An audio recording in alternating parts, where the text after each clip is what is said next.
Waalaikumsalam warahmatullahi wabarakatuh. Salam sejahtera dan salam hormat untuk Bapak Ibu para pensiunan yang kami banggakan dimanapun berada. Semoga pada hari yang penuh berkah ini, 10 Maret 2026, Bapak Ibu semua senantiasa diberikan kesehatan, ketenangan hati, pikiran yang jernih, umur yang penuh manfaat, rezeki yang cukup dan berkah, serta selalu berada dalam lindungan Allah Subhanahu wa Ta'ala. Semoga hari-hari Bapak Ibu di masa pensiun tetap dipenuhi rasa syukur, kebahagiaan, dan kedamaian bersama keluarga tercinta. Kembali lagi bersama kami di Pensiun Fokus 2, ruang informasi yang kami hadirkan dengan penuh hormat untuk menemani Bapak Ibu dalam mengikuti berbagai kabar penting seputar dunia pensiunan, mulai dari kebijakan pemerintah, perkembangan gaji pensiun, rapelan, tunjangan, hingga informasi lain yang berkaitan langsung dengan kehidupan sehari-hari para purna bakti di seluruh Indonesia. Pada kesempatan kali ini kita akan membahas satu topik yang beberapa waktu terakhir terus menjadi perhatian banyak pensiunan, yakni kabar mengenai 5 golongan pensiunan yang disebut-sebut akan menerima gaji rapel tertinggi. Tentu saja kabar seperti ini langsung menarik perhatian. Banyak yang mulai bertanya dalam hati, apakah saya termasuk penerima, berapa besar nominalnya, kapan cairnya, dan benarkah kabar ini sudah pasti? Pertanyaan-pertanyaan semacam itu sangat wajar, karena bagi para pensiunan, setiap informasi yang menyangkut hak keuangan selalu terasa dekat dan penting. Ini bukan sekadar kabar biasa. Ini menyangkut kebutuhan rumah tangga, biaya kesehatan, rencana keluarga, dan rasa aman dalam menjalani masa tua dengan tenang. Isu tentang rapel memang selalu punya daya tarik yang kuat. Begitu ada pembicaraan soal penyesuaian gaji, pembayaran selisih, atau tambahan penghasilan yang tertunda, perhatian para pensiunan pasti langsung tertuju ke sana. Hal itu sepenuhnya manusiawi. Bagi banyak keluarga pensiunan, penghasilan bulanan dari dana pensiun adalah penopang utama kehidupan. Dari sana kebutuhan dapur dipenuhi, tagihan dibayar, obat-obatan dibeli, dan berbagai keperluan rumah tangga diatur sehemat mungkin. Karena itulah ketika muncul kabar tentang rapelan, yang terbayang bukan hanya jumlah uangnya, tetapi juga manfaat nyata yang bisa dirasakan dalam kehidupan sehari-hari. Tambahan dana sekecil apapun bisa sangat berarti, apalagi jika yang dibicarakan adalah nominal rapel yang disebut cukup besar. Di berbagai lingkungan, pembahasan semacam ini cepat sekali menyebar di warung kopi, di grup WhatsApp keluarga, di komunitas pensiunan, sampai di percakapan ringan antar tetangga. Topik rapel selalu jadi bahan obrolan hangat. Yang membuatnya semakin menarik adalah penggunaan istilah penerima tertinggi. Kata itu menimbulkan rasa penasaran. Begitu mendengar ada 5 golongan yang diperkirakan menerima rapel tertinggi, orang langsung ingin tahu siapa saja mereka, apa dasar perhitungannya, dan apakah nama golongan kita termasuk di dalam daftar itu. Dari situlah kabar ini makin ramai dan terus dibicarakan dari hari ke hari. Kalau kita telusuri secara sederhana, pembahasan tentang rapel ini biasanya berawal dari wacana atau kebijakan mengenai penyesuaian gaji ASN aktif. Setiap kali ada pembahasan tentang kenaikan gaji bagi aparatur sipil negara, masyarakat, terutama para pensiunan, akan langsung menghubungkannya dengan kemungkinan penyesuaian pada penghasilan pensiun. Hubungan itu memang tidak muncul begitu saja. Pada dasarnya, besaran pensiun berkaitan erat dengan gaji pokok terakhir, golongan, pangkat, dan masa kerja ketika seseorang masih aktif sebagai pegawai. Karena itu, ketika terjadi perubahan pada struktur gaji ASN, para pensiunan pun berharap akan ada penyesuaian yang berdampak pada hak mereka. Disinilah istilah rapel menjadi penting. Rapel pada hakikatnya adalah pembayaran selisih hak yang belum diterima pada bulan-bulan sebelumnya. Jadi, jika sebuah kebijakan penyesuaian dinyatakan berlaku mulai Januari, tetapi pembayaran barunya baru dapat dilakukan pada Maret atau April, maka selisih dari bulan Januari, Februari, dan seterusnya akan dihitung lalu dibayarkan sekaligus. Pembayaran sekaligus inilah yang kemudian disebut rapel, karena dibayarkan dalam satu waktu, jumlahnya sering terasa lebih besar daripada pembayaran bulanan biasa. Itulah sebabnya kata rapel selalu terdengar istimewa di telinga para penerima manfaat. Rapel memberi kesan adanya tambahan dana yang datang sebagai pelengkap, bahkan kadang terasa seperti kejutan manis di tengah rutinitas pengeluaran yang terus berjalan. Lalu, mengapa muncul pembahasan tentang 5 golongan penerima rapel tertinggi? Jawabannya terletak pada logika dasar sistem penggajian dan pensiun itu sendiri. Dalam struktur kepegawaian, semakin tinggi golongan seseorang, biasanya semakin besar pula gaji pokok yang menjadi dasar perhitungan pensiunnya. Jika kemudian terjadi penyesuaian berdasarkan persentase tertentu, maka mereka yang memiliki dasar penghasilan lebih besar juga akan menerima kenaikan nominal yang lebih tinggi. Jadi, pembicaraan tentang penerima rapel tertinggi bukanlah sesuatu yang muncul tanpa dasar. Itu adalah konsekuensi logis dari susunan golongan, pangkat, dan besaran penghasilan dasar masing-masing pensiunan. Karena itulah perhatian publik sering tertuju pada kelompok pensiunan dari golongan IV. Di dalam kelompok ini terdapat 5 subgolongan, yaitu IVA, IVB, IVC, IVD, dan IVE. Kelima subgolongan inilah yang sering disebut sebagai 5 golongan penerima rapel tertinggi. Alasannya bukan karena ada perlakuan khusus yang diberikan kepada mereka, melainkan karena mereka berada di lapisan atas dalam jenjang kepegawaian ASN. Dengan dasar pensiun yang lebih tinggi, maka ketika ada penyesuaian penghasilan, hasil nominalnya pun berpotensi menjadi yang paling besar. Logikanya sederhana. Kalau dasar hitungnya besar, maka selisih yang muncul dari penyesuaian juga besar.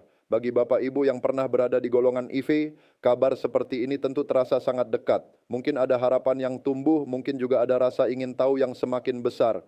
Namun bagi Bapak Ibu yang berada di golongan lain, informasi ini tetap penting dipahami. Setidaknya kita bisa melihat bagaimana sistem itu bekerja. Setiap golongan memiliki hak sesuai aturan dan semua tambahan penghasilan, baik besar maupun kecil, tetap memiliki manfaatnya masing-masing. Yang besar tentu menggembirakan, tetapi yang kecil pun tetap bisa membawa berkah jika dikelola dengan bijak. Kalau kita bedah lebih jauh, ada beberapa alasan mengapa golongan IV sering disebut sebagai penerima rapel tertinggi. Pertama, dasar pensiunnya memang lebih tinggi. Besaran pensiun seseorang ditentukan terutama oleh golongan terakhir dan masa kerja saat pensiun. Semakin tinggi golongan dan semakin panjang masa kerja, semakin tinggi pula gaji pokok yang menjadi dasar perhitungan pensiun. Kedua, jika penyesuaian dilakukan dalam bentuk persentase, maka hasil nominal bagi golongan atas akan tetap besar walaupun persentasenya sama. Bahkan bila persentasenya sedikit lebih kecil pun, karena dasar pensiunnya sudah tinggi, nominal selisihnya masih bisa lebih besar dibanding golongan bawah. Ketiga, jika ada keterlambatan pembayaran beberapa bulan, akumulasi selisih itu akan menjadi rapel. Karena selisih bulanan golongan IV lebih besar, maka total rapelnya juga bisa melonjak cukup tinggi saat dibayarkan sekaligus. Dari sinilah muncul kesimpulan bahwa 5 subgolongan dalam kelompok IV berpotensi menjadi penerima rapel tertinggi, dengan IVE biasanya dianggap berada di puncak karena merupakan lapisan tertinggi dalam struktur golongan tersebut. Seorang pensiunan dari IV tentu memiliki dasar pensiun yang berbeda dibanding IVA. Maka jika ada penyesuaian yang sama-sama berlaku, nominal rapel yang diterima pun wajar jika lebih tinggi. Jadi istilah 5 golongan penerima tertinggi itu sebenarnya lebih merupakan gambaran logis berdasarkan struktur golongan, bukan keputusan yang berdiri sendiri tanpa alasan. Walau begitu, ada satu hal penting yang harus selalu kita pegang, yaitu membedakan antara pembahasan logis dan keputusan resmi. Di tengah ramainya kabar yang beredar, kita tetap harus bersikap tenang dan hati-hati. Tidak semua informasi yang ramai dibicarakan otomatis sudah menjadi kebijakan final. Dalam urusan keuangan negara, setiap keputusan harus melalui tahapan formal. Ada proses pembahasan, ada penghitungan dampak anggaran, ada penyusunan regulasi, ada persetujuan dari pihak-pihak yang berwenang, dan ada petunjuk teknis pelaksanaan yang harus diterbitkan sebelum semuanya benar-benar berjalan di lapangan. Karena itu, meskipun logika mengenai siapa penerima tertinggi bisa dipahami, pencairan dan kepastian besarannya tetap harus menunggu pengumuman resmi dari instansi yang berwenang. Disinilah peran lembaga seperti PT Taspen menjadi sangat penting dalam pandangan para pensiunan. Selama ini Taspen dikenal sebagai mitra utama dalam pengelolaan dan penyaluran manfaat pensiun bagi ASN.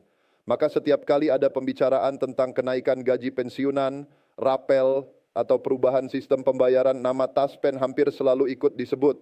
Banyak pensiunan bertanya apakah nanti rapelnya disalurkan lewat Taspen seperti biasa, kapan masuk rekening, apakah perlu verifikasi ulang, apakah ada pembaruan sistem, dan apakah prosesnya akan sama dengan pembayaran bulanan. Semua pertanyaan itu sangat masuk akal karena bagi para pensiunan yang paling dibutuhkan adalah kepastian, kemudahan, dan kecepatan dalam menerima hak mereka. Belakangan juga sering terdengar kabar tentang pembaruan sistem pengelolaan dana pensiun agar lebih efektif, efisien, aman, dan transparan. Secara niat, arah seperti ini tentu baik. Di zaman digital, masyarakat memang menginginkan layanan publik yang lebih rapi dan mudah diakses. Para pensiunan pun tentu berharap jika ada sistem baru, maka hasilnya adalah proses yang lebih sederhana, informasi yang lebih cepat diterima, data yang lebih akurat, dan penyaluran yang lebih tepat waktu. Namun sekali lagi, keberhasilan sistem baru tidak cukup hanya bergantung pada tujuan yang baik, pelaksanaannya harus matang, kesiapan administrasi, infrastruktur digital, layanan di lapangan, dan kemampuan petugas dalam membantu para pensiunan menjadi faktor yang sangat menentukan. Jangan sampai pembaruan yang niatnya mempermudah justru membuat para penerima manfaat bingung. Banyak pensiunan tentu berharap tidak perlu repot dengan prosedur yang berbelit, tidak perlu bolak-balik mengurus hal yang sama, dan tidak dibuat cemas oleh informasi yang simpang siur. Karena itu, setiap perubahan sistem seharusnya selalu diiringi sosialisasi yang jelas, sederhana, dan mudah dipahami. Informasi harus disampaikan dengan bahasa yang dekat dengan masyarakat, bukan bahasa teknis yang sulit dicerna. Dengan begitu, para pensiunan bisa merasa aman dan tahu apa yang harus dilakukan bila memang ada perubahan mekanisme di kemudian hari. Bapak Ibu yang kami hormati, dalam menyikapi semua kabar ini, sikap terbaik adalah tetap positif tetapi tidak mudah terbawa arus. Kita boleh berharap karena harapan adalah hal yang wajar, namun harapan yang sehat adalah harapan yang disertai ketenangan dan kesabaran. Jangan sampai hanya karena terlalu sering membaca kabar yang belum jelas, hati menjadi gelisah, pikiran menjadi berat, dan suasana rumah ikut terganggu. Masa pensiun seharusnya menjadi masa yang dijalani dengan lebih damai, menikmati hasil pengabdian panjang, berkumpul dengan keluarga, menjaga kesehatan, dan menata hidup dengan rasa syukur. Informasi tentang rapel boleh diikuti, tapi jangan sampai mengambil alih ketenangan batin kita. Setiap kabar yang datang sebaiknya disikapi dengan bijak. Simak, pahami, lalu cek kembali sumbernya. Bila belum ada pernyataan resmi, cukup jadikan sebagai bahan pengetahuan dan pembicaraan ringan, bukan sebagai kepastian yang langsung ditanamkan dalam hati. Kalau nanti kebijakan itu benar-benar keluar dan rapel memang cair, tentu itu menjadi kabar baik yang patut disambut dengan syukur. Namun selama belum ada keputusan final, menjaga pikiran tetap jernih adalah langkah terbaik. Dengan begitu kita tidak mudah kecewa bila kenyataannya tidak secepat atau tidak sebesar yang dibayangkan. Perlu juga kita ingat bahwa para pensiunan di Indonesia memiliki latar belakang yang sangat beragam. Ada yang kehidupannya cukup mapan, ada yang masih harus mengatur pengeluaran dengan sangat hati-hati, ada yang memiliki tanggungan keluarga, ada yang harus rutin membeli obat, ada pula yang masih membantu anak atau cucu. Karena itu, tambahan penghasilan sekecil apapun bisa punya makna yang sangat berbeda bagi setiap orang. Bagi sebagian orang, rapel mungkin bisa digunakan untuk menabung atau memperbaiki rumah. Bagi yang lain, rapel bisa menjadi penolong untuk membayar biaya berobat, melunasi kebutuhan dapur, atau menutup pengeluaran penting yang sudah menunggu. Jadi, di balik pembicaraan tentang golongan dan nominal, sebenarnya ada kehidupan nyata yang sedang dipertaruhkan. Ada kebutuhan, ada harapan, dan ada rasa aman yang ingin dijaga. Dalam melihat perbedaan nominal antar golongan, kita juga perlu memahami makna keadilan. Keadilan tidak selalu berarti semua orang menerima jumlah yang sama. Dalam kebijakan publik, yang disebut adil adalah ketika setiap orang menerima sesuai dasar haknya, sesuai golongan, masa bakti, pangkat terakhir, dan ketentuan yang berlaku. Mereka yang berada di golongan tinggi umumnya menempuh karir yang panjang dan memikul tanggung jawab yang besar selama aktif bekerja. Maka wajar jika dasar pensiunnya juga lebih tinggi. Dengan cara pandang seperti ini, kita bisa menghindari rasa iri atau kecewa ketika mendengar ada golongan tertentu yang menerima lebih besar. Perbedaan itu bukan bentuk pilih kasih, melainkan konsekuensi dari sistem yang sudah lama berjalan. Selain kabar tentang rapel, sering pula beredar istilah lain seperti tunjangan tambahan, insentif khusus, atau komponen pembayaran lain yang disebut akan dibayarkan bersamaan. Nah, disinilah kewaspadaan sangat dibutuhkan. Tidak semua istilah yang terdengar menarik itu benar-benar memiliki dasar hukum yang jelas. Setiap jenis tunjangan punya aturan, kriteria penerima, dan mekanisme penyaluran masing-masing. Ada tunjangan yang hanya berlaku untuk kelompok tertentu, ada yang berkaitan dengan kondisi khusus, dan ada pula yang sama sekali belum tentu berlaku untuk semua pensiunan. Karena itu, bila mendengar ada kabar tambahan pembayaran selain rapel, jangan langsung percaya begitu saja. Cari dulu penjelasan yang jelas. Apa nama komponen itu, apa dasar hukumnya, siapa penerimanya, dan kapan jadwal pencairannya. Tanpa kejelasan semacam itu, informasi yang beredar hanya akan menambah kebingungan.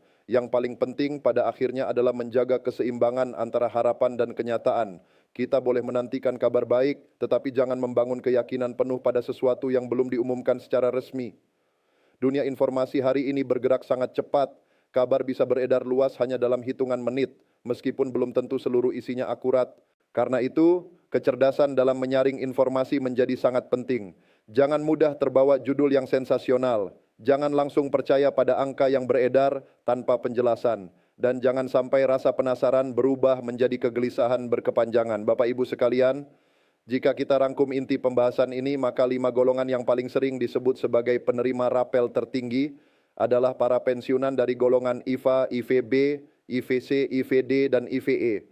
Dasar pemikirannya sederhana, yaitu karena kelompok ini memiliki dasar pensiun yang lebih tinggi, sehingga bila ada penyesuaian dan pembayaran selisih, nominal rapelnya pun berpotensi lebih besar dibanding golongan lain. Namun kesimpulan ini tetap harus ditempatkan secara proporsional. Ia adalah logika yang bisa dipahami, bukan kepastian final tentang jumlah uang yang pasti diterima pada tanggal tertentu. Kepastian tetap harus menunggu keputusan resmi dan pengumuman dari pihak yang berwenang. Sambil menunggu perkembangan berikutnya, marilah kita tetap menjalani hari-hari dengan tenang, nikmati waktu bersama keluarga, jaga kesehatan, perbanyak ibadah, dan syukuri apa yang sudah ada. Jangan biarkan kabar yang belum pasti membuat hati sempit dan pikiran lelah. Jika kabar baik itu benar-benar datang, kita sambut dengan syukur. Jika belum, kita tetap punya ketenangan yang jauh lebih berharga.